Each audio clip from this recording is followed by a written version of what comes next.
আমার সব সম্পত্তি আমি এতিমখানায় দান করে দিছি। কি আব্বা কি কইতাছেন আপনি? এসব আপনার সব সম্পত্তি আপনি এতিমখানায় দান করে দিয়েছেন কেন?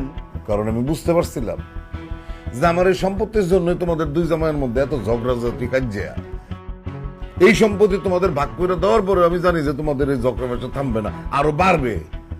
সেই জন্য আমি চিন্তা করছি যে সম্পত্তির জন্য এত ক্যাচাল, সেই সম্পত্তি তোমাদের হাতে যাওয়ার দরকার নেই, তাই আমি এতিমখানায় দিয়ে দিচ্ছি। হাই হাই দুলা ভাই, কত বড় সর্বনাশ করে ফেলাইছে আব্বা। দেখতেছেন আপনি কি কাজ করছেন? এটা আপনার কোনো বিবেক নাই, আক্কেল নাই।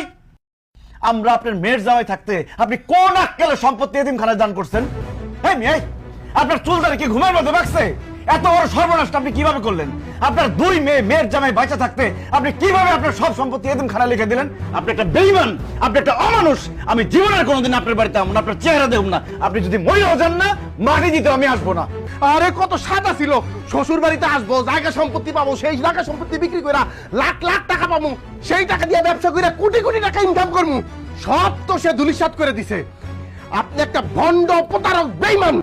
আপনি মইরাও শান্তি পাইবেন না, আপনার অভিশাপ দিয়ে গেলাম। আর তুই যদি কোনোদিন এই বাড়িতে আমার কথা ভুলেও চিন্তা করস, থাপড়ে এত সব দাঁত ফালাই দিব। মনে করবি তোর বাপ নাই, তোর বাপ মারা গেছে।